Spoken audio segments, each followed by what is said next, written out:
Hello. Yes, so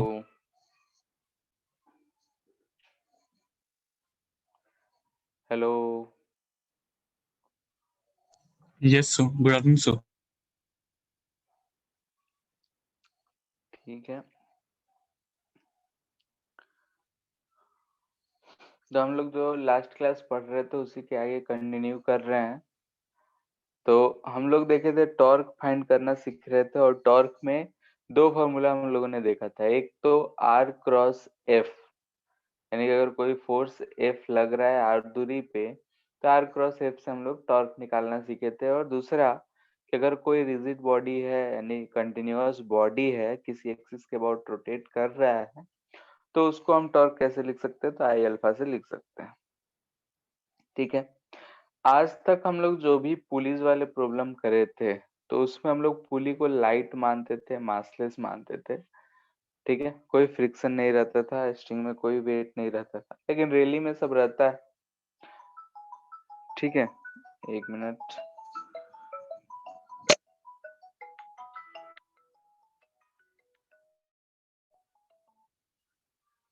hello. हाँ।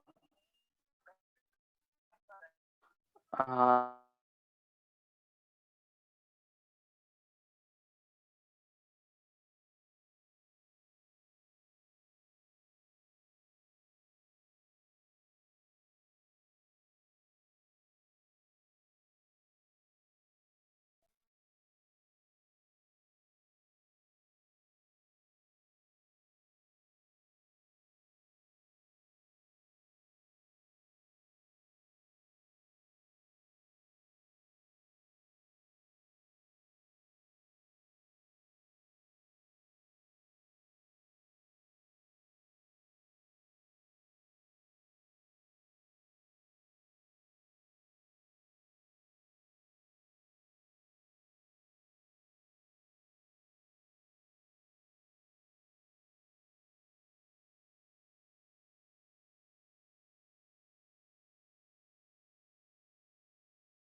Hello. yes, ठीक है, तो हम लोग जैसे आज तक जो भी पुली हम लोग यूज करते थे वो मासलेस मानते थे, लेकिन रियली में उसका कुछ वेट होता है। तो वैसे ही अगर हम मान रहे हैं कि एक पुली है, ठीक है, जिसका मास दे रखा है m है, रेडियस इसका r है। ठीक है, ये अपने एक्सिस के अबाउट ऐसे यहाँ से लगा होगा और रोटेट कर रहे हैं। ठीक है, एक्चुअली में अगर देखा जाए तो ऐसा शेप रहता है पुली का। ठीक है, इस पे रस्सी ऐसे चढ़ा रहता है। ठीक है, लेकिन हम लोग साइड से इधर से देखते हैं, इधर खड़े होकर देखेंगे तो हमको ऐसा कुछ दिखता है। ठीक है, पहले नदी कुएं से पानी निकालने के लिए ऐसे यूज होता था, आजकल भी बहुत जगहों पे लगा होता है। खैर, हम बोल रहे हैं कि इसके पास अब मास भी है, और मास है, रेडियस तो कुछ होगा ही। तो इस केस में अगर हमको दो ब्लॉक्स दे रखे हैं, लटका हुआ है, हम इसको छोड़ दें तो हैवी ऑब्जेक्ट है तो नीचे की तरफ जाएगा। ठीक है, तो अब इन दोनों का एक्सेलरेशन कैसे फाइंड करेंगे, सवाल ये है। जैसे ये क्वेश्चन जो है, हम लोग जानते हैं कि पहले जब मास नहीं हुआ करता था पुली का, तब हम लोगों ने सॉल्व कर रखा है, लेकिन अब पुली का मास है, तो कैसे सॉल्व करेंगे। तो फर्स्ट क्वेश्चन है, तो इसलिए बता रहे हैं। ठीक है यार, ट्राई करोगे? try करते हैं। सोचो एक बार, मास है तो क्या होगा। सबसे पहले कि दोनों स्ट्रिंग में टेंशन सेम होगा या नहीं होगा। Yes, शुरू कभी भी कोई भी स्ट्रिंग है, अगर बीच में मास आता है तो टेंशन सेम नहीं रहता है। जैसे देखोगे कि अगर ऐसा स्ट्रिंग है, ऐसे अगर कनेक्टेड रहता है, तो सब में हम लोग बोलते हैं कि टेंशन अलग अलग होता है। तो वैसे ही स्ट्रिंग है, बीच में यहाँ पे पुली आ जा रहा है, तो पुली के पास अभी मास है, तो दोनों स्ट्रिंग में टेंशन सेम नहीं रहेगा। ठीक है, तो लेट से कि इसमें हम मान लेते हैं टेंशन T2 है, इसमें टेंशन T1 है। ठीक है, तो फ्री बॉडी डायग्राम बना रहे हैं, इधर M2G, इस पे इधर M1G फोर्स लग रहा है। ठीक है, लेट से कि ये इधर एक्सेलरेशन ए से जा रहा होगा। अब स्ट्रिंग है, बड़ा छोटा तो हो नहीं रहा है, तो ये भी एक्सेलरेशन ए से ही जा रहा होगा। इक्वेशंस लिखते हैं।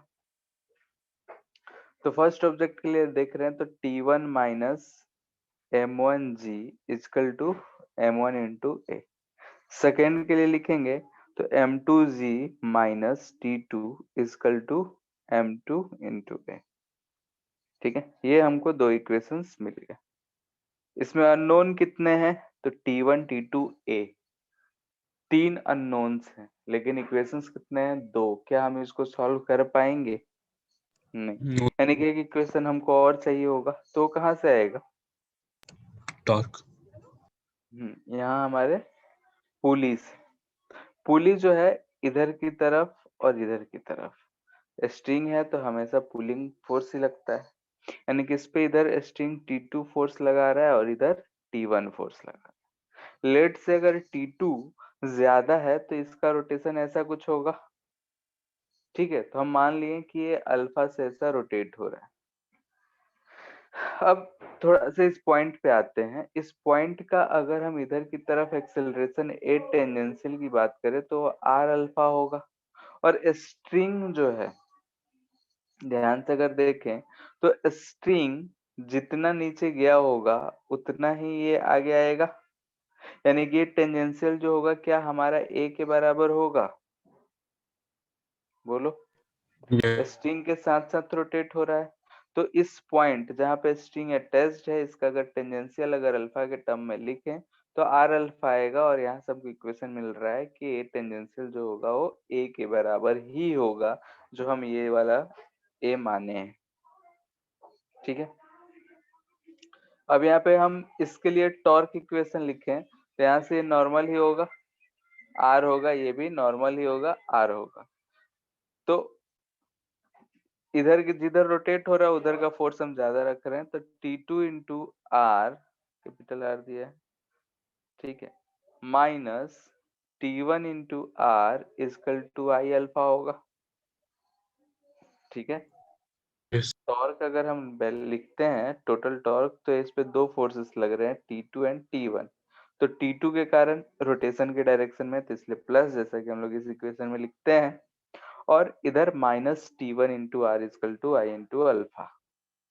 तो यहाँ से T2 माइनस T1 जो हमको मिल रहा है वो कितना मिल रहा है? आई। डिस्क है अपने सेंट्रल एक्सिस के अबाउट रोटेट हो रहा है, तो आई क्या होगा बताओ? सो mr स्क्वायर बाई 2। अल्फा का वैल्यू कितना आ रहा है तो ए बाई आर आ रहा है, और यहाँ से ये आर एक नीचे गया था तो इंटू 1/r कर देते हैं। ठीक है, तो यहाँ से हमको एक इक्वेशन मिल जा रहा है T2 minus T1 equal to R square cut गया ma/2। ठीक है, अब ये तीन इक्वेशंस मिले हैं। यहाँ पे हमने एक दो कंडीशंस यूज करें, एक तो ये और एक टॉर्क का। अब यहाँ पे ध्यान से देखो, अगर तीनों को जोड़ देते हैं, यानी कि अगर हम तीनों को ऐड कर दें तो T1 T2 T1 T2 cut जाएगा, yes M1 minus M2 minus M1G बच रहा है इधर, और इधर आ रहा है हमारा M1 plus M2 plus M/2 into ए। तो ए आ जाएगा हमारा M2 प्लस M/2 टू। ठीक है, अगर हमको एक्सेलरेशन मिल गया तो हमको T1 T2 पता करने बोलेगा, हम वो भी फाइंड कर सकते हैं इक्वेशन में पुट करके। ठीक है, यहाँ से हम also can find T1 and T2। ठीक है, अगर ये मिल गया तो T1 एंड T2 हम लोग आराम से फाइंड कर सकते हैं। क्लियर है? यस सर, यहाँ पे जो स्ट्रिंग है वो आपस में कनेक्टेड है। कौन? स्ट्रिंग पुली क्या होता है? पुली जैसे कि ये स्ट्रिंग जो है ऊपर से तो पास ही हो रहा होता है ना, जैसे ऐसा शेप कुछ होता है और इसके ऊपर से ऐसा उधर से फिर ऐसा पास हो रहा होता है, ठीक है। तो ये कनेक्टेड ही है स्ट्रिंग, ठीक है। अब यहाँ पे पुली पे अगर हम टेंशन दोनों पे सेम कर देते, टेंशन अगर सेम होता तो पुली रोटेट हो पाता? No, sir. नहीं होता, ठीक है। तो हमारा मास ऊपर नीचे कैसे होता? सर एक सेकंड।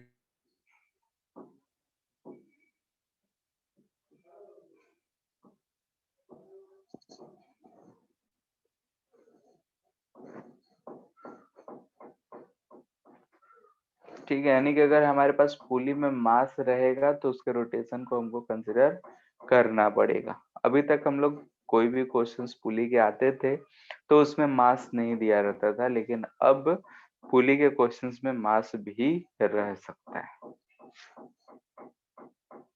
हो गया।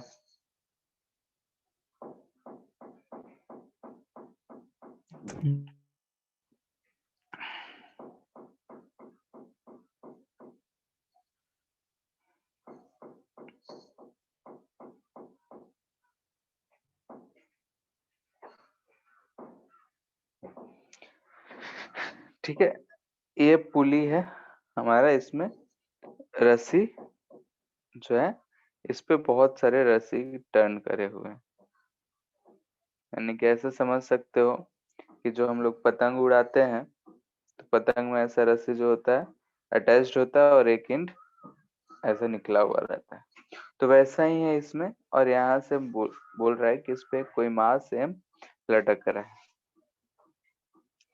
ठीक है। यानी कि हम इधर से देख रहे हैं तो ऐसा है, इस पे रस्सी जो है चारों ओर लपटा हुआ है और नीचे कोई मास एम लटका हुआ है। अगर हम इसको यहाँ से रिलीज कर दे रहे हैं, क्या कर रहे हैं, रिलीज्ड, ठीक है। ये पुली जो है डिस्क है, डिस्क शेप का है, मास एम है, रेडियस आर है। अब इसको रिलीज कर देंगे तो ही हमको पता करना है कि एक्सेलरेशन क्या होगा। तो मास का हाँ,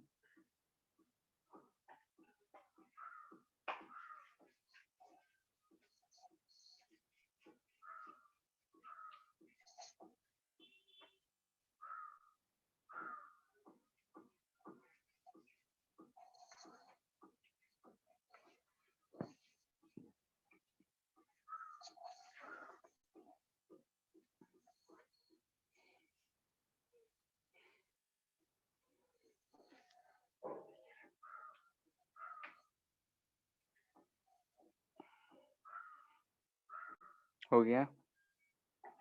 ठीक।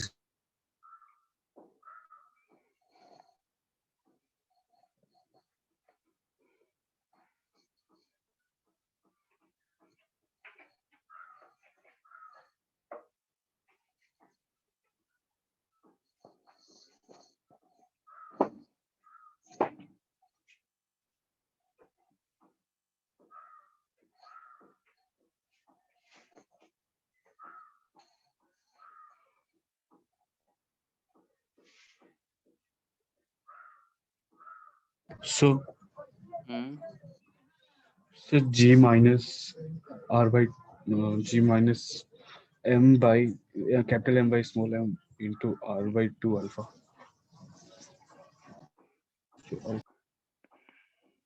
अल्फा कहाँ है? एम और जी के टर्म में ही आंसर आना चाहिए।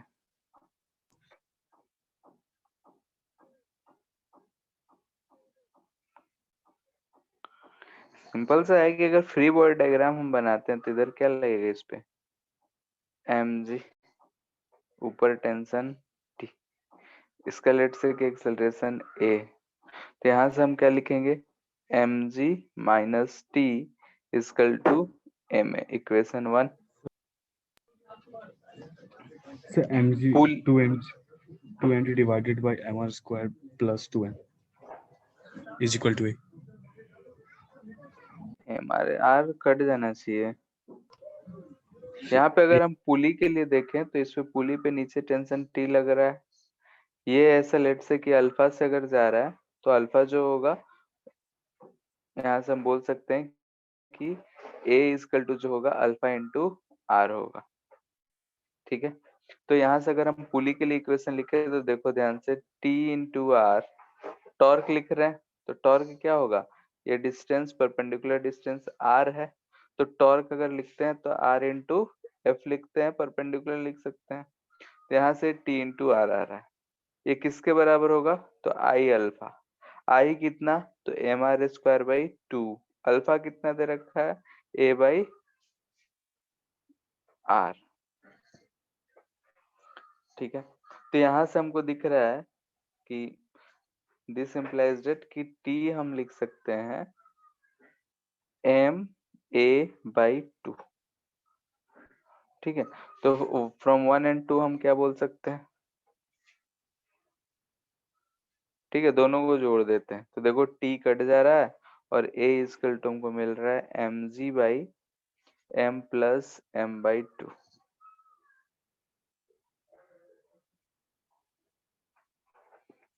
क्लियर, किसी इक्वेशन में अगर दिक्कत आ रहा है तो उसको पूछो।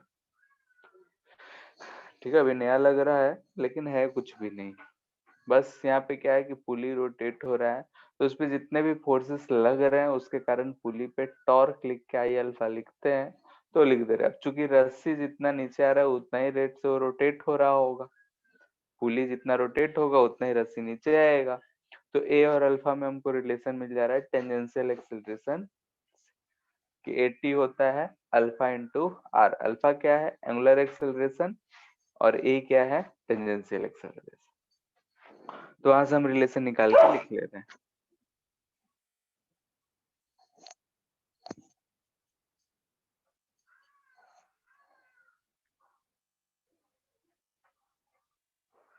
ठीक है, मान लेते हैं कैसा है। ठीक है, जो जो चीज हम लोग पहले किए हैं वो सारा कुछ यहाँ पे हम कर सकते हैं। ऐसा है, ये M2 है, लेट से ग्रेटर देन M1 है, पुली का मास mr एंड डिस्क है, फाइंड एक्सेलरेशन। ठीक है, यानी कि जो काम हम लोग पहले करें वो सारा कुछ यहाँ करा जा सकता है।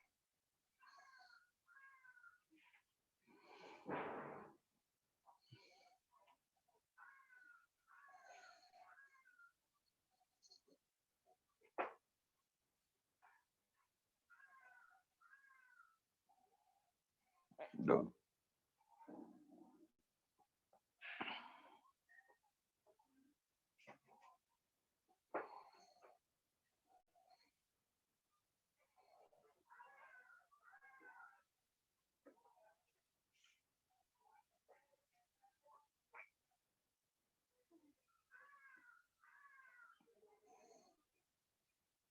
हो गया। So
आ गया।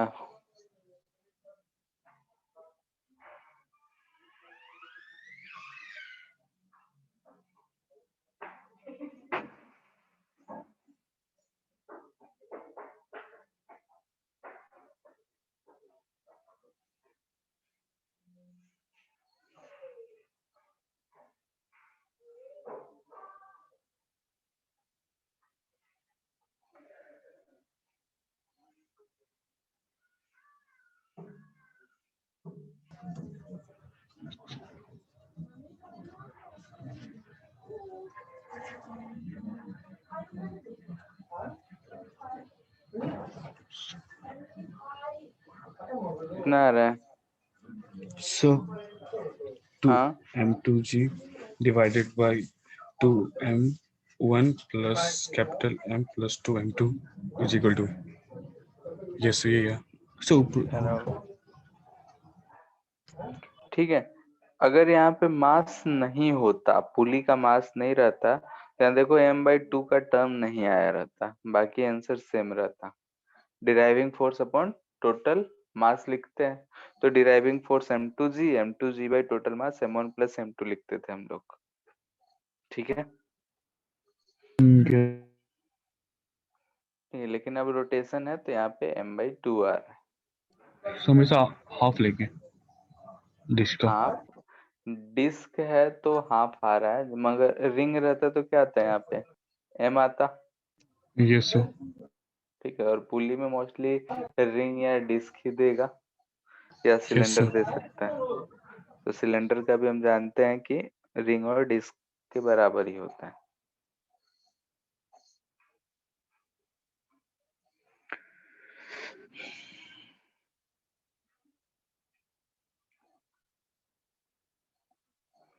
ठीक है, ऐसा एक पुली है, यानी कि डिस्क है, इसका मास m1r1 है। ठीक है, m1r1 है। ठीक है,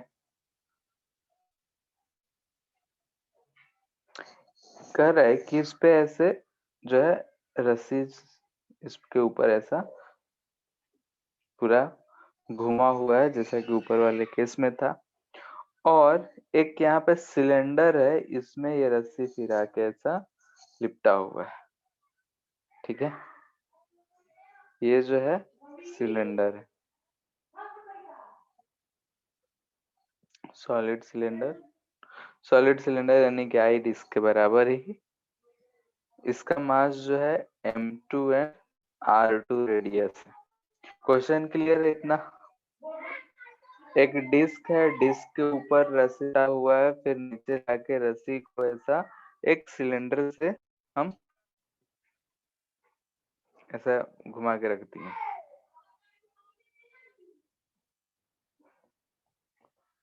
क्लियर है इतना? हेलो?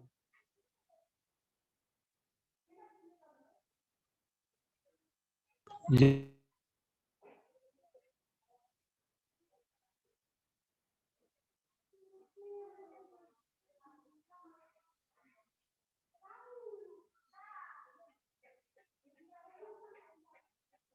स्ट्रिंग जो है ओवर पुली,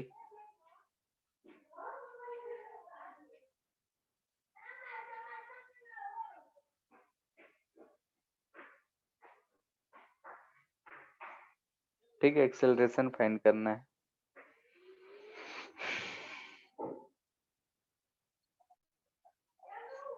क्वेश्चन ऐसा है कि समझो कि एक पुली के ऊपर रस्सी लिपटा हुआ है, एक सिलेंडर के ऊपर लिपटा हुआ, अब छोड़ दिए तो क्या होगा, खुद पर एक बार सोचो कि रस्सी जो होगा वो सिलेंडर से भी अनाउंड हो रहा होगा, यानी कि उससे भी उभर रहा होगा, और पुली से भी उभर रहा होगा। तो ये वांट्स ओवर क्या है? ओवर के बाद अनाउंस ओवर पुली, ये पुली है एज वेल एज सिलेंडर।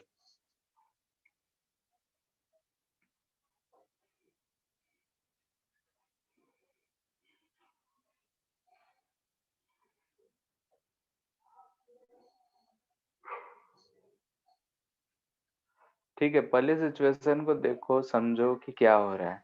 रस्सी जो है धीरे धीरे पुली से भी उभर रहा होगा, और साथ में ही सिलेंडर पे अगर लिपटा हुआ है तो उससे भी उभर रहा होगा।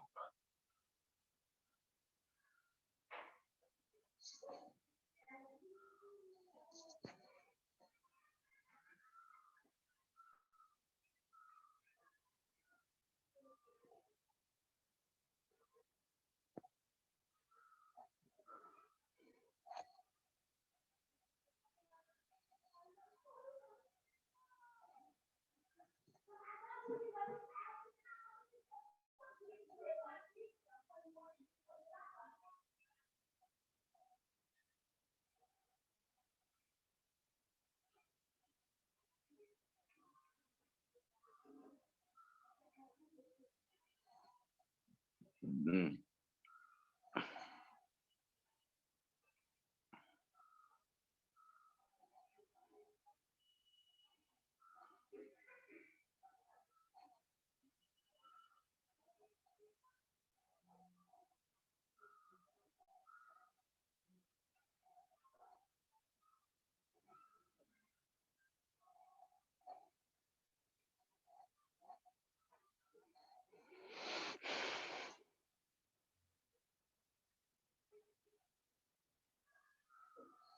हो गया।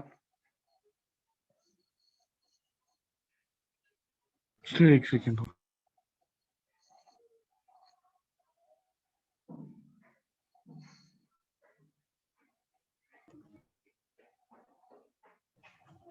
Sir hmm,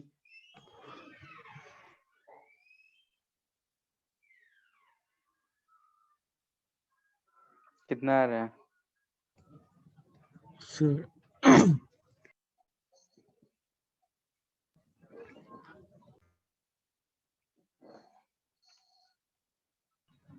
m2g by m2 plus m1 by 2।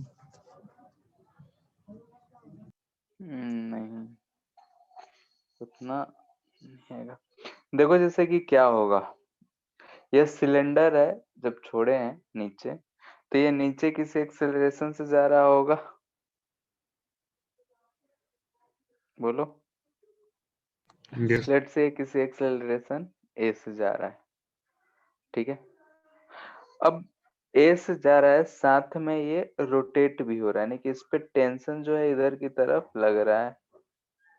Tension इधर लग रहा है तो ये इधर की तरफ ऐसे रोटेट हो रहा होगा। हम लेट से कि अल्फा 2 से रोटेट हो रहा है, ठीक है। हम अल्फा 2 इसलिए बोले क्योंकि ये इधर रोटेट हो रहा होगा, लेट से अल्फा 1 से, क्योंकि इस पे इधर की तरफ स्ट्रिंग सेम है तो टेंशन सेम लग रहा होगा। क्लियर है?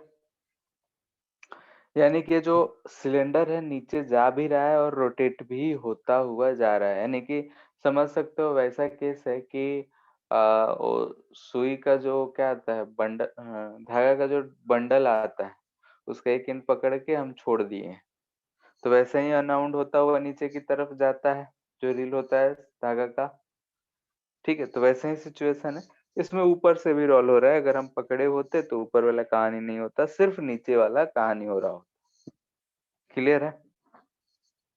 अब ये सिचुएशन है हमको, तो सबसे पहले अगर हम इस पॉइंट को देखें, ये वाला पॉइंट को कंसीडर करते हैं। लेट से इस पॉइंट को हम बोल देते हैं P है, एंड ये पॉइंट जो है ये Q है। अब P Q के बीच में रस्सी जो है हमेशा क्या रहेगा, टाउट रहेगा। यानी कि हम बोल सकते हैं कि string between P and Q, ये क्या रहेगा, टाइट रहेगा। अगर टाइट रहता है ये, इसका मतलब क्या हुआ कि एक्सेलरेशन ऑफ पॉइंट P जो होगा, एक्सेलरेशन ऑफ पॉइंट Q होगा, ठीक है। यानी कि दोनों एक ही वेलोसिटी से, एक ही एक्सेलरेट से, एक ही रेट से बढ़ रहे होंगे। सर क्यों क्लियर है? रहेगा इक्वल, टाइट रहेगा। टाइट रहेगा तो इक्वल रहना पड़ेगा ना। अगर मान लेते हैं कि आप P सर वाला टाइट ज्यादा कैसे हो, रहेगी? अगर ये नीचे गिर रहा है, ये टाइट नहीं रहेगा तो यहाँ टेंशन कैसे लगेगा। स्ट्रिंग है तो टाइट नहीं रहेगा, टेंशन रहेगा नहीं। अगर रोल हो रहा है, नीचे गिरते जा रहा है, तो स्ट्रिंग टाइट होगा, और स्ट्रिंग इलास्टिक है नहीं, तो पॉइंट पी क्यू का लेंथ बढ़ घट रहा होगा एट द मोमेंट। जो भी मोमेंट दिखा है उस पे बताओ। No sir. अगर पी क्यू का लेंथ बढ़ नहीं रहा है, यानी कि जस्ट अगर डेल्टा टी बहुत कम समय देखेंगे, तो जितना क्यू का ऊपर की तरफ और क्यू पॉइंट का एक्सेलरेशन और पी पॉइंट का एक्सेलरेशन क्या होगा, सेम होगा। एक स्ट्रिंग के दो एंड है, स्ट्रिंग टाइट है तो दोनों एंड सेम एक्सेलरेशन से बढ़े होंगे, बताओ। Yes sir. ये इधर की तरफ कोई एक्सेलरेशन पी से गया है, ये यहाँ पे इधर की तरफ कोई एक्सेलरेशन क्यू से गया है, तो AP और AQ आपस में बराबर होंगे। ये हमको एक इक्वेशन मिल रहा है यहाँ से, स्ट्रिंग को हम कंसिडर करें तो। अब यहाँ पे AP को क्या लिख सकते हैं, तो α1 के टर्म में अगर लिखे तो इसको हम बोल सकते हैं कि इसका R1 था, तो R1 था तो हम इसको लिख सकते हैं R1 इंटू α1। यहाँ पे अब आते हैं, इस सिलेंडर को अगर हम देखें, ये पॉइंट Q है, तो इस पे एक एक्सेलरेशन इधर की तरफ लग रहा है α2 इंटू R2, और ये जो पूरा का पूरा पुली है नीचे की तरफ जा रहा है A से, ये पॉइंट Q है, तो एक्सेलरेशन ऑफ Q हम क्या बोलेंगे बताओ, A is equal minus α2 R2। Yes so ठीक है, ये एक्सेलरेशन ऑफ Q अगर हमको दिख रहा होगा तो इतना दिख रहा है, और ये किसके बराबर है, तो अल्फा P के बराबर है। ठीक है, अल्फा P कितना है, तो R1 अल्फा 1 के बराबर है, यानी कि हम इसको बोल सकते हैं कि R1 अल्फा 1 के बराबर है। ठीक है, क्यों, तो since alpha AP equal to AQ, जो कि कितना है R1 अल्फा 1, यानी कि इक्वेशन हमको दो में इधर लिख देते हैं, यानी कि AQ हमको क्या मिला, या A direct, A equal to क्या हमको मिल रहा है, R1 alpha 1 plus R2 alpha 2।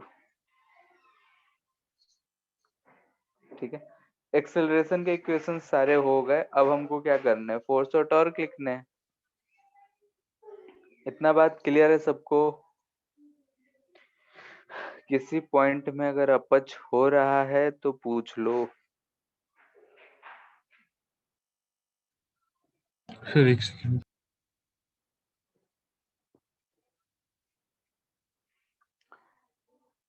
ठीक है, अगर हर चीज को ध्यान से समझते हुए चलोगे तो ज्यादा मुश्किल नहीं है, लेकिन अगर भटके ध्यान नहीं दिए तो फिर थोड़ा दिक्कत होएगा। वैसे भी 11th पोर्शन का सबसे हार्डेस्ट चैप्टर रोटेशन ही माना जाता है, तो इसलिए आराम आराम से देखो, ध्यान से समझो, और जो चीज नहीं आ रहा है उसको पूछो।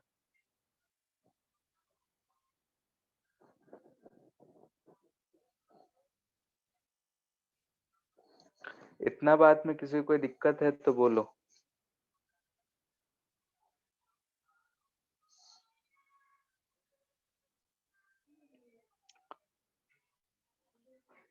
ठीक है, इतना में कोई दिक्कत नहीं है यानी।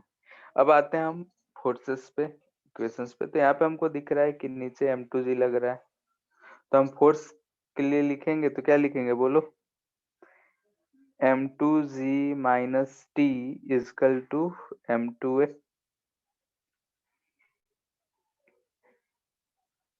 इसके लिए रोटेशनल के लिए देख रहे हैं, रोटेशनल तो T इंटू R2 अगर लिखेंगे तो क्या लिखेंगे, I इंटू अल्फा 2।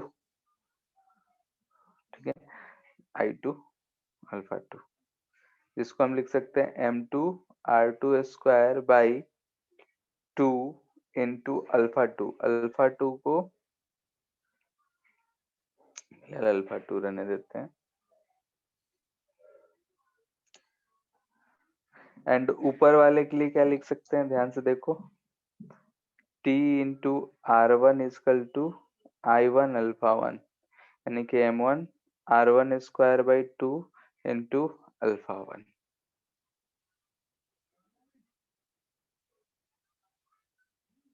अब यहाँ पे हमको कितने अननोन दिख रहे हैं, 1 2 3 4, और इक्वेशंस भी हमको दिख रहे हैं, यहाँ से 1 2 3 4। ठीक है,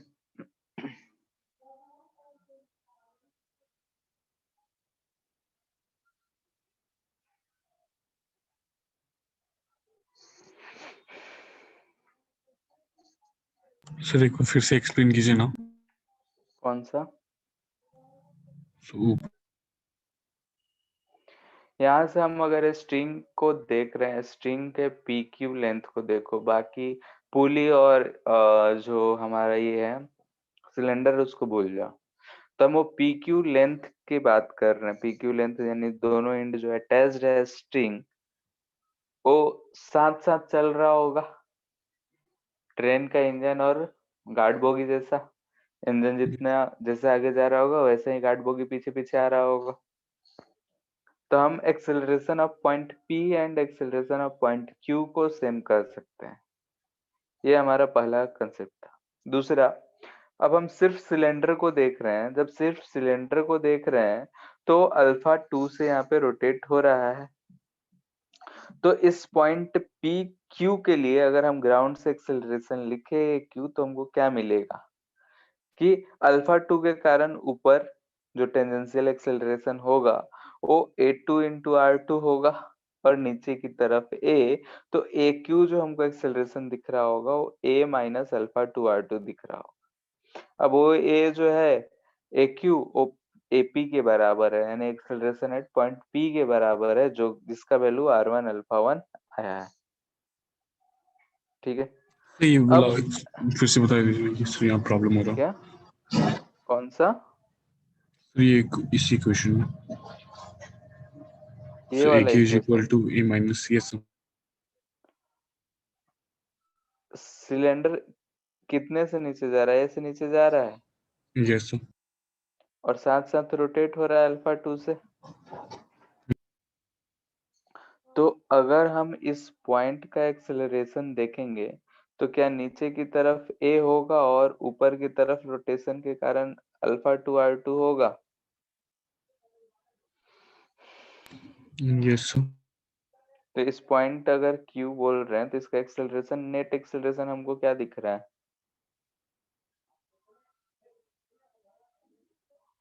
बोलो। ए माइनस अल्फा 2। वही लिखा हुआ है।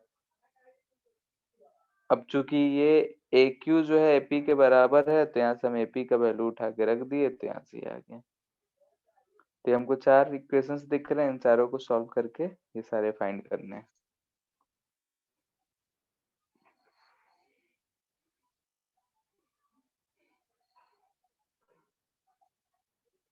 सॉल्व हो जाएगा। Yes sir.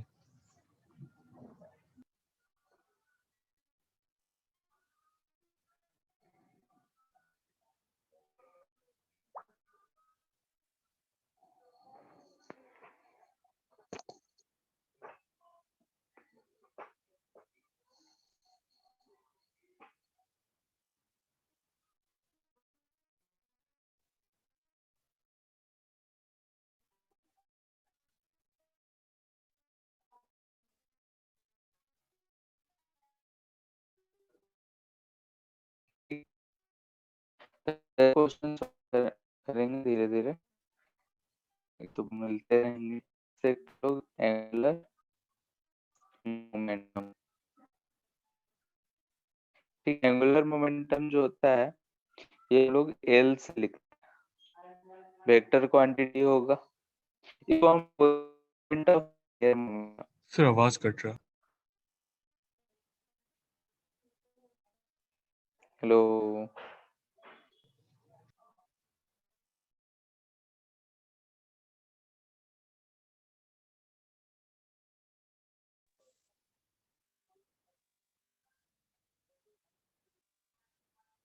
हेलो, ये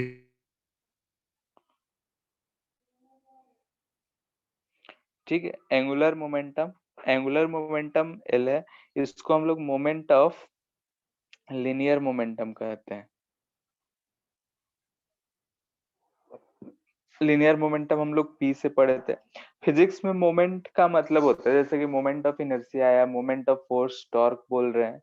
यहाँ पे मोमेंट ऑफ लीनियर मोमेंटम को हम लोग एंगुलर मोमेंटम बोल रहे हैं। तो मोमेंट फिजिकल, जैसे फिजिक्स में हम लोग एक फिजिकल टर्म में अगर आर से मल्टीपल करते हैं तो उसको हम लोग मोमेंट कहते हैं। तो सिंपली मोमेंट से ज्यादा नहीं करना है। मोमेंट फिजिकल टर्म में, कोई सा भी फिजिक्स के फिजिकल टर्म में अगर हम R raise to power N into physical quantity कोई सा भी हो तो ऐसे इक्वेशंस को मोमेंट बोल देते हैं। ठीक है, तो जैसे मोमेंट ऑफ इनर्शिया पढ़े, मोमेंट ऑफ फोर्स टॉर्क है, यहाँ पे मोमेंट ऑफ लीनियर मोमेंटम, तो हमको उससे ज्यादा फर्क नहीं पड़ता है। अगर हम मोमेंट ऑफ लीनियर मोमेंटम कहते हैं तो इसको हम लोग डिफाइन करते हैं कि जो एल है ये होगा आर क्रॉस पी। ठीक है, एल कितना होगा, R cross P. Cross product है, वेक्टर का है, तो ये भी वेक्टर ही होगा। ठीक है, ऑल्सो हम लोग क्या लिख सकते हैं, L equal to R cross P को हम लोग लिखते हैं एम बी। तो इसको हम ऐसा लिख सकते हैं M into R cross V. ठीक है, ओरिएंटेशन हम चेंज नहीं करेंगे। अगर मैग्नीट्यूड की बात करें तो हम लिख सकते हैं M B R sine of theta. ठीक है, क्रॉस प्रोडक्ट है तो M B R sine of theta. इसका अगर हम यूनिट की बात करें तो हम लोग जानते हैं कि जो हमारा मोमेंटम था उसका आता था केजी मीटर पर सेकेंड। तो यहाँ पे एक डिस्टेंस से मल्टीपल कर दिए तो ये हो जाएगा केजी मीटर स्क्वायर पर सेकेंड। ठीक है, तो ये चीज होता है हमारा एंगुलर मोमेंटम। यहाँ पे अगर हम थोड़ा सा और जाएं, ध्यान दें तो एल इजकल टू है एम भी आर साइन थीटा। अगर हम इसको साथ साथ ले रहे हैं, यानी कि अगर इधर हो गया है v, ये हो गया लेट से r वेक्टर, ये v वेक्टर, दोनों के बीच में एंगल थीटा, तो r साइन थीटा हमको ये रिप्रेजेंट कर रहा है, यानी कि ये परपेंडिकुलर हम बोल रहे हैं। तो इसको हम लिख सकते हैं M B into R perpendicular. Similarly हम बोल सकते हैं एम भी परपेंडिकुलर इंटू आर।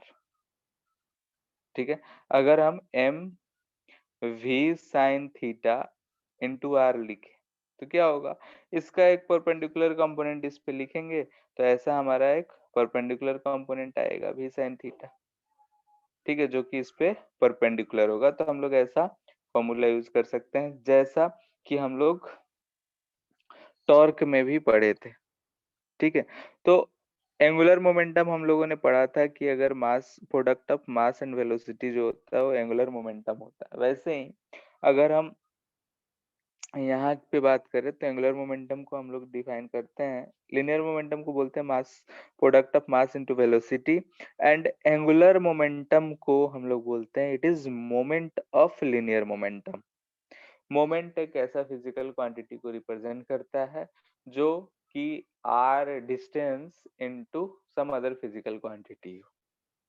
ठीक है, तो वैसे ही यहाँ पे हम लोग देख रहे हैं moment of in linear momentum जो हमको मिल रहा है वो एंगुलर मोमेंटम कहलाता है, और वो एंगुलर मोमेंटम आ रहा है आर क्रॉस पी। ठीक है, कैलकुलेशन में सेम टाइप से हम लोग फॉर्मूला यूज कर सकते हैं जैसा कि टॉर्क सॉल्व करते हुए कर रहे थे, कभी आर परपेंडिकुलर ले रहे थे, कभी भी परपेंडिकुलर। ठीक है, ऐसा एज्यूम करने से फायदा कहाँ होगा, तो क्वेश्चन से समझते हैं कि लेट से कि ये वाई एक्सिस है और ये एक्स एक्सिस है। यहाँ पे एक लाइन दे रखा है जो इसका दूरी यहाँ से d है। एक कोई भी ऑब्जेक्ट है, लेट से कि यहाँ से स्टार्ट हो रहा है जाना, m मास का है, किसी कांस्टेंट स्पीड v नॉट से चलना शुरू कर दिया। ठीक है, तो हमसे पूछा जा रहा है ये ओरिजिन है, find angular momentum about origin. ठीक है, ओरिजिन के अबाउट एंगुलर मोमेंटम फाइंड करो, यानी कि ये लोग क्या होगा। ठीक है, ये चीज हमसे फाइंड करने कहा जा रहा है। कैसे फाइंड करेंगे, तो ऊपर हमको फॉर्मूला दिख रहा है कि चीज डिफाइंड है तो चीज होगा। तो किसी टाइम टी पे आफ्टर टाइम टी कैसे फाइंड करेंगे देखते हैं।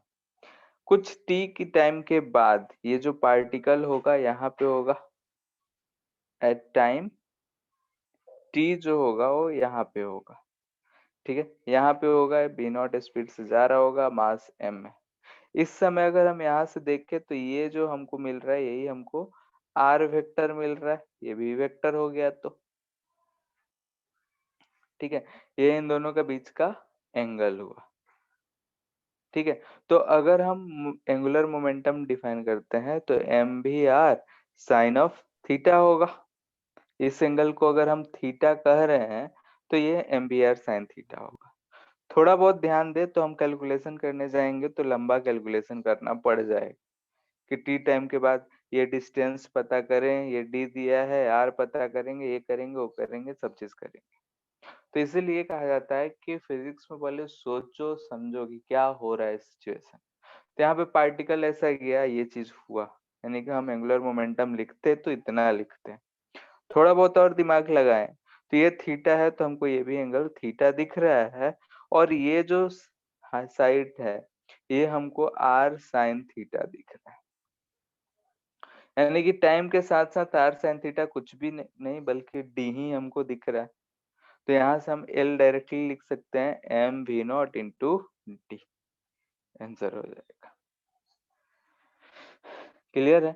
यानी कि अगर हम लोग ये जो एंगुलर मोमेंटम कह रहे हैं वो आर क्रॉस पी है, यानी कि एम इंटू आर क्रॉस भी है, यानी कि दो वेक्टर्स का क्रॉस प्रोडक्ट है। ठीक है, अगर मास वेलोसिटी आर दे रखा है तो हमको ज्यादा कुछ नहीं सोचना है, वेक्टर के बारे में ही सोचना है। क्लियर है ये क्वेश्चन?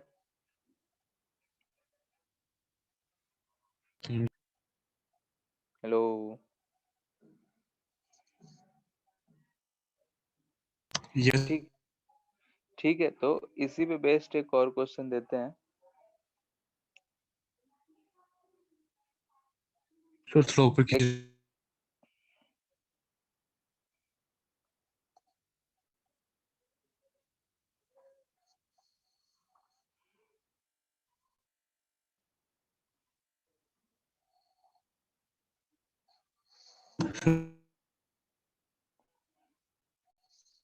हो गया।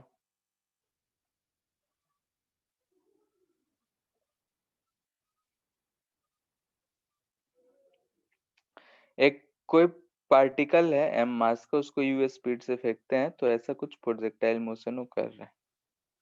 ठीक है, हम एंगल थीटा पे यहाँ पे फेंक दिए। हमसे पूछा जा रहा है find L about angle of projection. ठीक है, यानी कि angular momentum about angle of projection हमको पता करना है। पहला, when particle is at its highest position.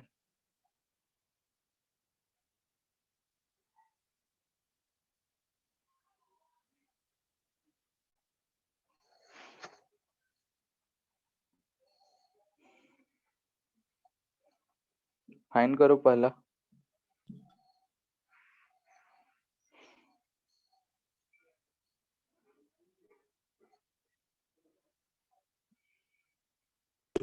Are के टर्म में लिखे। हम्म,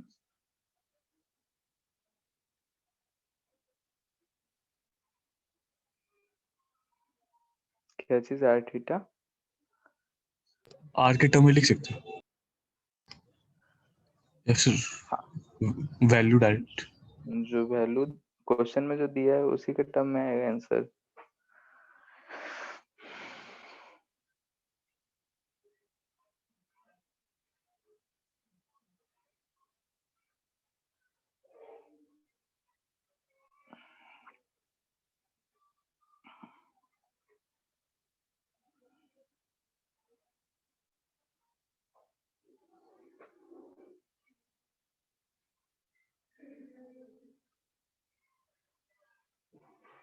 सो हम्म,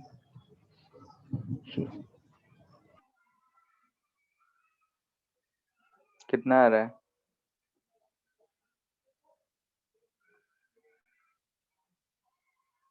cos theta u square sin 2 theta।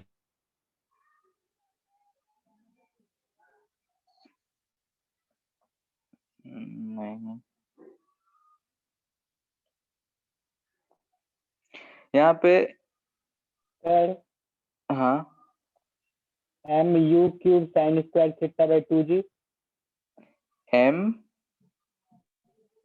mu cube sin square theta by 2g, थोड़ा सा छूट रहा है।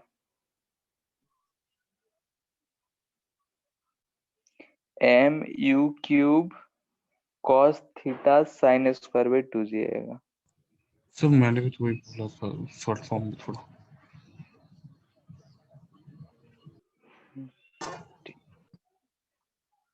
यहाँ पे तुम sin 2 थीटा शायद कुछ बोल रहे थे। तो आर को आधा कर देते, आर का जो फॉर्मूला होता है ना, आर बाई 2 हो जाएगा, तो उसका सब फॉर्मूला में 2 r बाई 2 कैसे होगा?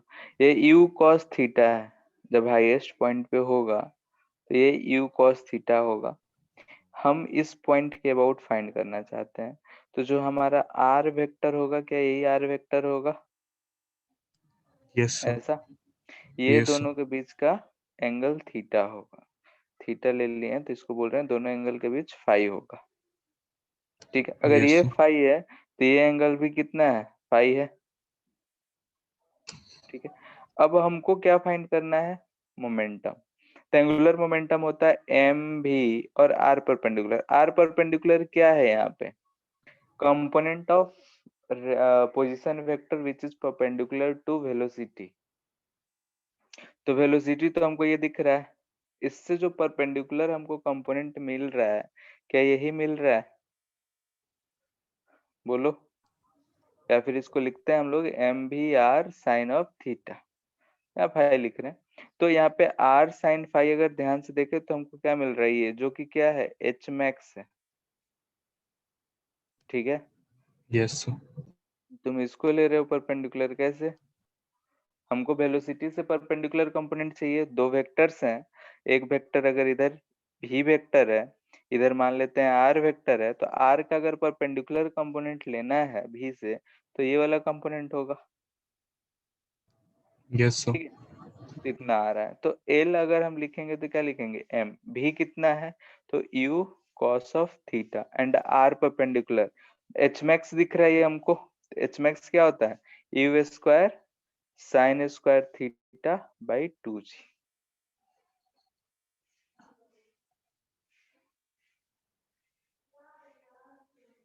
क्लियर है?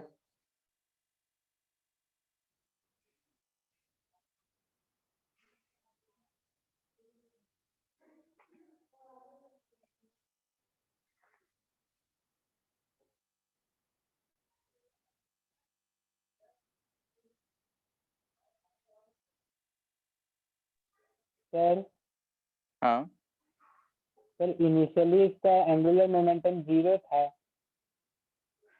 तो फाइनली इनिशियल भी अगर 0 देख, होना चाहिए। क्यों? एंगुलर मोमेंटम कंजर्व रहता है ना। हमेशा कंजर्व रहेगा क्या? कंजर्वेशन का केसेस देखेंगे हम लोग, कंडीशन देखेंगे। ठीक है, एंगुलर मोमेंटम कंजर्व कब रहेगा? जब नेट टॉर्क 0 होगा। ठीक है, जैसे कि हम लोग लीनियर मोमेंटम कंजर्व कब कराते थे? जब बॉडी पे एक्सटर्नल फोर्सेस क्या हो? 0 हो। ठीक है, हमेशा कंजर्व नहीं रहता है। यहाँ पे जो है सेकेंड पोर्शन है कि उसी पॉइंट के अबाउट, यानी कि ये वो पॉइंट बोल दे रहे हैं, तो उस पॉइंट के अबाउट हमको एंगुलर मोमेंटम चाहिए as a function of time T. तो इसका प्रोसेस बता दे रहे हैं, बाकी घर पे बना लेना है क्योंकि लंबा जाएगा। हमको इसमें क्या करना पड़ेगा? एल फाइंड करना है। तो एल जो होगा वो इसमें हम लोग को और कुछ नहीं बल्कि R cross V into M निकालना है। एम तो खैर कोई फर्क नहीं पड़ता है। अगर हम किसी भी टाइम टी की बात कर रहे हैं तो हमको कोई पार्टिकुलर टाइम दे नहीं रखा है, तो हम मान लेते हैं कि यहाँ पे पॉइंट है और इस पॉइंट पे इतने किसी वेलोसिटी v से ये पार्टिकल जा रहा है। ठीक है, मान लेते हैं कि ये इस पॉइंट पे किसी भी वेलोसिटी से जा रहा है और इसका जो पोजीशन है यहाँ से अगर देखें तो ये हमको आर वेक्टर दिख रहा है। ठीक है, तो हमको क्या करना पड़ेगा? आर वेक्टर फाइंड करना पड़ेगा। आर वेक्टर कितना होगा, किसी टाइम टी के फंक्शन में है तो u cos theta T I cap plus u sin theta T minus half G T square J cap, ये लिखेंगे R vector. And V vector अगर लिखना हो तो वी वेक्टर क्या लिखेंगे, तो इस डायरेक्शन में तो कोई चेंज आता नहीं है, तो cos theta I cap plus u sin theta minus G T J cap. अब इन दोनों का क्रॉस प्रोडक्ट करेंगे, m से मल्टीपल करेंगे, ठीक है, तो हमारा आएगा angular momentum as a function of time t। उसके बाद ट्रिग्नोमेट्री ये सब लगा के करोगे तो एक वैल्यू आ जाता है। सॉल्व हो जाएगा, यस सर। ठीक है। सिर्फ माइनस के वाला कंपोनेंट बचेगा, बाकी सब गायब हो जाएगा। ऐसे भी दिख रहा है आर क्रॉस भी अगर हम करेंगे तो माइनस के आएगा, दिख रहा है, यस डायरेक्शन है। तो इसको सॉल्व करके देख सकते हो। सॉल्व करना ट्राई करना मैथ से, इसके बाद इसमें और कुछ नहीं कर सकते हैं।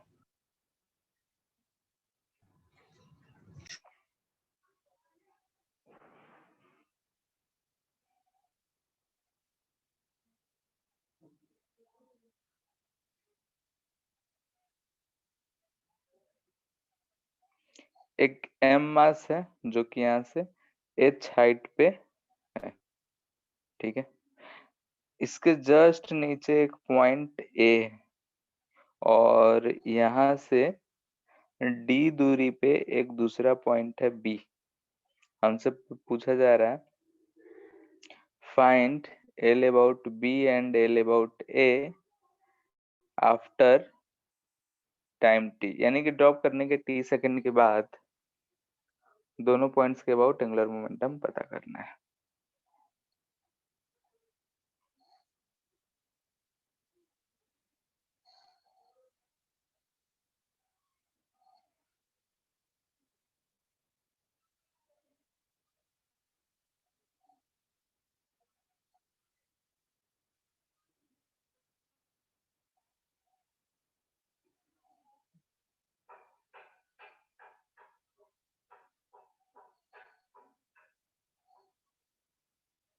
आ गया, आफ्टर ड्रॉप या फिर t इक्वल टू 0 पे ड्रॉप कर रहे हैं तो सर हाँ,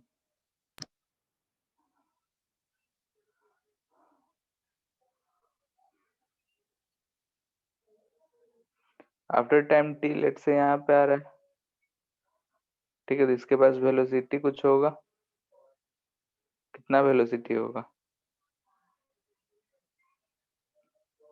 सर जी T, M G T D. M G T into D, ठीक है। ए के बी के अबाउट होगा। अगर हम यहाँ पे देखें ध्यान से तो एल अबाउट ए फाइंड करते हैं, तो मास इनटू आर क्रॉस भी करेंगे। अगर ए से हम यहाँ डिस्टेंस मेजर करे जाए तो हमको एंगल दिख रहा है 180 डिग्री, यानी कि एम जीरो आर जो भी होगा भी जो भी होगा साइन ऑफ 180 डिग्री हमको दिख रहा है, ठीक है। ये दिख रहा है इसलिए हम इसके चक्कर में नहीं पड़े, तो हमको क्या मिल रहा है, 0, ठीक यस है। क्योंकि ए पॉइंट से देख रहे हैं तो हमको आर का डायरेक्शन इधर है, वी का डायरेक्शन इधर है। अब बी के लिए देखते हैं, तो बी के लिए अगर देखेंगे तो यहाँ से हमारा जो वेक्टर होगा आर वेक्टर वो ये होगा, ठीक है। यानी कि अगर हम इधर जा रहे हैं तो जो भी है ये दोनों जो वेक्टर्स उनके बीच का एंगल ये होगा, ठीक है। दोनों वेक्टर्स के बीच का एंगल क्या होगा, ये वाला एंगल, ठीक है। सर एक सेकंड ट्राई लो,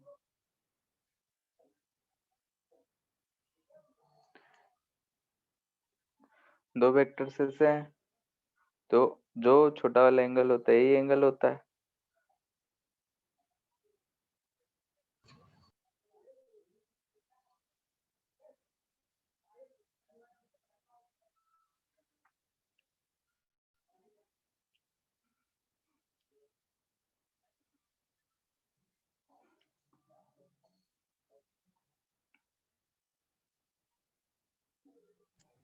So, so B minus GT into D K cap. M भी इंटू ये अगर आर वेक्टर है तो आर वेक्टर लिखेंगे आर, ठीक है, sine of theta, sine of theta आ रहा है, Yes. ठीक है। हम अगर साइन ऑफ थीटा लिखे हैं तो चलो ऐसा कर देते हैं। तो हम लोग एक चीज जानते हैं कि sine of pi minus theta जो होता है वो क्या होता है, साइन थीटा Sin होता है। theta. तो यहाँ से हम इसको लिख सकते हैं एम भी आर पाई माइनस थीटा, और R sine pi minus theta figure से दिख रहा है कि डी है, तो M G T into D answer हो जाएगा, ठीक है। So, हम्म,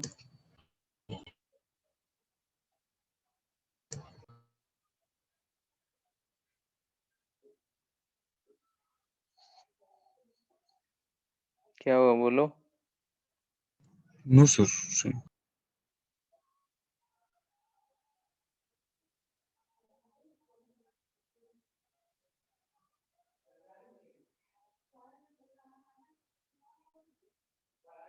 ठीक है, मान लेते हैं कोई रिजिड बॉडी है, ठीक है, लेट से कि कोई बॉडी है, ठीक है, और ये इस एक्सिस के अबाउट ये रोटेट हो रहा है, ओमेगा अल्फा कुछ भी से रोटेट हो रहा है। तो मान लेते हैं कि ये हमारा एक्सिस है, इस एक्सिस के अबाउट ये जो बॉडी है रोटेट हो रहा है, तो इसका एंगुलर मोमेंटम हम कैसे लिख सकते हैं। तो ध्यान से देखते हैं, कुछ पॉइंट्स ले लेते हैं, m1 लेते हैं। तो इस पॉइंट का इस एक्सिस से अगर डिस्टेंस ये r1 है, तो अल्फा ओमेगा से जा रहा है, तो हम जानते हैं कि इधर की तरफ इसका वेलोसिटी v1 हम लिख सकते हैं कितना, r इंटू ओमेगा लिख सकते हैं, बोलो। वैसे ही अगर हम मान लेते हैं यहाँ पे कोई m2 मास लिए हैं, तो इससे परपेंडिकुलर यहाँ का हम टेंजेंशियल अगर वेलोसिटी की बात करें तो r2 ओमेगा, ऐसे ही हम लिख सकते हैं। तो हर छोटे छोटे पॉइंट के लिए अगर हम L टोटल लिखना चाहते हैं तो L1 प्लस L2 प्लस यही आएगा वेक्टर सम के साथ। तो हम L फाइंड करना चाहते हैं, क्या आता है। तो यहाँ पे हम ध्यान से देखें तो हम L क्या लिख सकते हैं, M1 into R1 into V1। 90 degree पे दिख रहा है तो एंगल का कोई लोचा है नहीं। यहाँ पे M2 R2 V2 प्लस ऐसे चलता जाएगा। इसको हम V1 को क्या लिख सकते हैं, R1 ओमेगा, तो M1 R1 स्क्वायर ओमेगा हो जाएगा, plus M2 R2 square omega हो जाएगा।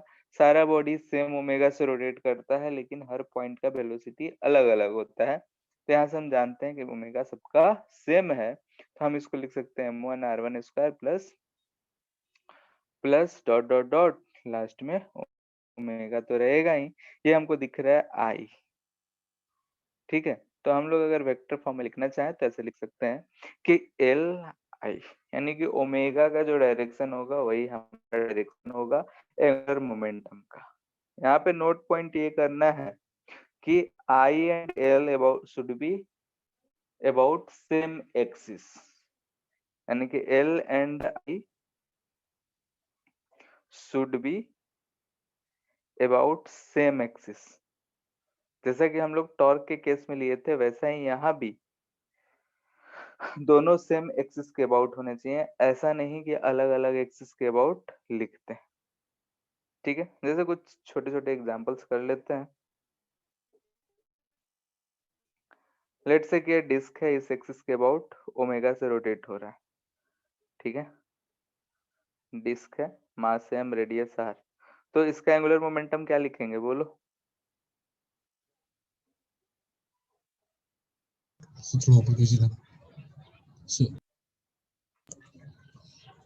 So mr square by 2 omega. ठीक है, आई इंटू ओमेगा होगा, तो M R square by 2 omega.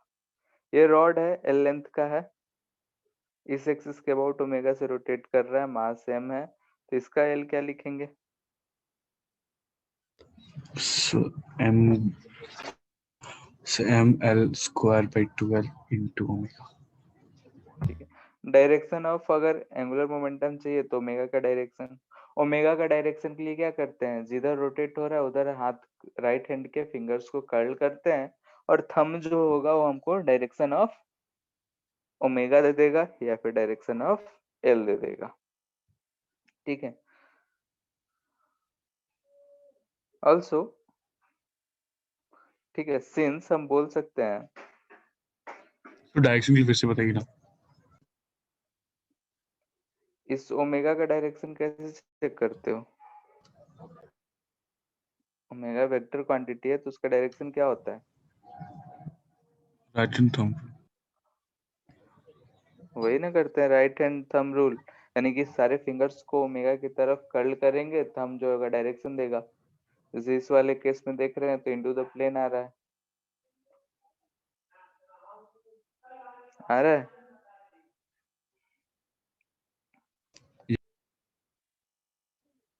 ठीक है। अच्छा, यहाँ से L बराबर जो है वो आई ओमेगा है। अगर हम डिफरेंशिएट करते हैं इसको विथ रिस्पेक्ट टू टाइम तो हमको क्या मिलता है, इधर dl बाई dt आ जाएगा इक्वल टू एक्सिस सेम है तो आई रहा, यहाँ D omega by D T. D omega by D T क्या होता है बोलो? Sir alpha. अल्फा। तो ये हमको क्या मिल रहा है, आई इंटू अल्फा। आई अल्फा क्या लिखते हैं हम लोग, टॉर्क। तो यहाँ से हमको क्या मिल रहा है, torque equal to D L by D T. ठीक है, यानी कि हम लोग लिखते थे एफ बराबर second law of Newton DP by D. ठीक है, तो वैसे ही यहाँ पे अगर हम एंगुलर मोमेंटम को टाइम के रिस्पेक्ट में डिफरेंशिएट करेंगे तो हमको टॉर्क मिलेगा, यानी कि rate of change in angular momentum is also defined as torque. Clear है? ठीक है, सिंपल सा चीज है। हम लोग ये देख सकते हैं कि अगर हम एल को डिफरेंशिएट करें यानी कि rate of change in L की बात करें तो हमको टॉर्क मिलेगा सेम टू सेम वैसा ही जैसा कि हम लोग rate of change in momentum को फोर्स बोला करते थे। यानी कि सब कुछ वही है जो हम लोगों ने पहले पढ़ा है, वही एक एक करके हमारे लाइफ में आते जा रहा है, बल्कि थोड़ा सा मॉडिफिकेशन हो। यानी कि इसमें जो है रोटेशन है तो कुछ टर्म्स अलग हो जा रहे हैं, बाकी सारे कंसेप्ट जो लग रहे हैं वो सब सेम ही है लगभग, सिर्फ रोटेट कर रहा है वहां ट्रांसलेट कर रहा था। क्लियर है इतना? अब यहां से हमको दिख रहा है कि इफ टॉर्क नेट, अगर सिस्टम पे टोटल टॉर्क 0 हो तो दिस इंप्लाइज दैट कि dl बाई dt जो होगा वो 0 होगा। और dl बाई dt 0 इसका मतलब ये हुआ कि l जो है वो कांस्टेंट है, यानी कि कांस्टेंट चीज का डिफरेंशिएशन 0 होता है।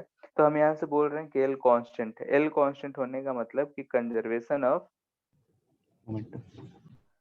Angular momentum. ठीक है, हम लोग लिनियर मोमेंटम में कंजर्वेशन आने में 3 से 4 मंथ के बाद आए थे, लेकिन यहाँ पे तुरंत पहुंच। क्यों? क्योंकि सारा कुछ वही चीज चल रहा है। ठीक है, तो उतना टाइम फिर से नहीं दे सकते हैं। तो वही चीज है कि हम लोग जो पहले पढ़े वही एडअप होते जा रहा है थोड़ा थोड़ा मॉडिफिकेशन के साथ।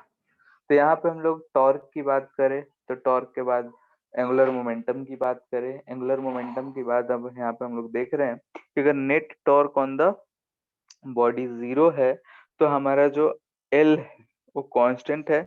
एल कांस्टेंट है यानी कि angular momentum conserve. Angular momentum conserve है, दिस इंप्लाइज दैट कि हम बोल सकते हैं कि आई इंटू ओमेगा जो होगा वो कांस्टेंट होगा। आई ओमेगा कांस्टेंट यानी omega is inversely proportional to I होगा, ऐसा होगा। ठीक है, यानी कि अगर हम बोल रहे हैं कि एंगुलर मोमेंटम कांस्टेंट है यानी कि ओमेगा इनवर्सली प्रोपोर्शनल टू आई, यानी कि यहाँ से हमको दिख रहा है कि अगर आई घटाएंगे तो ओमेगा जो है बढ़ेगा, आई अगर हम बढ़ाएंगे तो ओमेगा जो होगा वो घटेगा। ये हमको दिख रहा है इनवर्सली प्रोपोर्शनल से। इसका जीता जागता एग्जाम्पल देखे होगे तुम लोग कहीं, जो डाइवर्स होते हैं, जैसे कंपटीशन ओलंपिक्स में होता है कि बहुत हाइट से जाके वो लोग उछलते हैं, देखे हो? बीच में वो लोग राउंड राउंड घूमना होता है तो हाथ पैर सब एकदम बहुत छोटा कर लेते हैं, ठीक है? देखे हो क्या कभी? नो सर, लो, हाँ, इतना ध्यान से नहीं देखे। ठीक है। तो जैसे कि वो लोग, उन लोग का रहता है कि बहुत हाइट से जो जंप करते हैं, उनका बात कर रहे हैं। तो लोग जंप करते हैं तो जंप करने के बाद हवा में ही हाथ पैर को सिकुड़ लेते हैं ताकि मोमेंटम जो है कम हो जाए, तो उन लोग का ओमेगा बढ़ जाए। जितना ज्यादा रोटेट करेंगे उतना ज्यादा पॉइंट मिलता है। दूसरा, सर्कस या इस सब में देखे होगे या फिर खुद भी एक्सपीरियंस कर सकते हो कि अगर रोटेटेबल चेयर है, अगर हम इस पे बैठे हैं, ठीक है, और रोटेट कर रहे हैं, हम कोई एक्स्ट्रा कोई फोर्स नहीं लगाए, रोटेट कर रहे हैं, अगर हम हाथ पैर ऐसे फैला दें तो जो ओमेगा होगा वो घट जाएगा, यानी धीरे धीरे रोटेट करेंगे। हाथ पैर अगर सिकुड़ लेंगे तो स्पीड थोड़ा बढ़ जाएगा। ऐसा क्यों होगा? क्योंकि हाथ पैर अगर हम बाहर की तरफ ऐसे फैला दिए तो इनर्सिया जो है बढ़ गया, आर बढ़ गया, तो इनर्सिया बढ़ गया तो ओमेगा कम हो गया, ठीक है। यस। आइस स्केटिंग वाला भी किसी मूवी में देखे होगे तो उन लोग भी स्केट करते हैं, लास्ट में जो होता है एकदम हाथ पैर एकदम सिकुड़ के एक पैर पे ऐसे गोल गोल घूमना शुरू करते हैं, स्पीड बढ़ जाता है, ठीक है। तो ये सब कुछ एग्जाम्पल्स हैं, ठीक है, जिसमें हम लोग ओमेगा बढ़ा मतलब कि बढ़ाना होता है तो आई को घटा देते हैं। स्विंग है, यानी कि झूला जो झूलते हैं, तो उस पे भी हम लोग जब झूल रहे होते हैं तो अगर हम नीचे से पैर नहीं करें, ऐसे लेट से कि झूला है, इस पे हम झूल रहे हैं, ऐसे स्विंग कर रहे हैं, हम कोई बाहरी फोर्स नहीं लगाते हैं, लेकिन जैसे ऊपर गए, यहाँ पे आया लेट से, तो हम इस पे बैठ गए, ठीक है। बैठते हैं तो क्या होता है कि मोमेंट ऑफ इनर्शिया थोड़ा दूर चला जाता है, तो आई बढ़ गया, ओमेगा घटता है, फिर आता है, ऐसे ही खड़ा होते हैं, इधर जाते हैं, जब सबसे दूर जाते हैं तो खड़ा हो जाते हैं, खड़ा होते हैं तो क्या होता है, ओमेगा बढ़ जाता है। तो वैसे ही हम बिना किसी फोर्स लगाए हम उस पे झूलते रहते हैं, ठीक है। यस। ये सब हम लोग अपने एक्सपीरियंस से करते हैं, बचपन से देखते आते हैं, सीखते रहते हैं, इतना फिजिक्स नहीं जानते हैं फिर भी कर लेते हैं, लेकिन वहां भी फिजिक्स लग रहा होता है, ठीक है। तो ये सब कुछ एग्जाम्पल्स हैं हमारा एंगुलर मोमेंटम कंजर्वेशन के।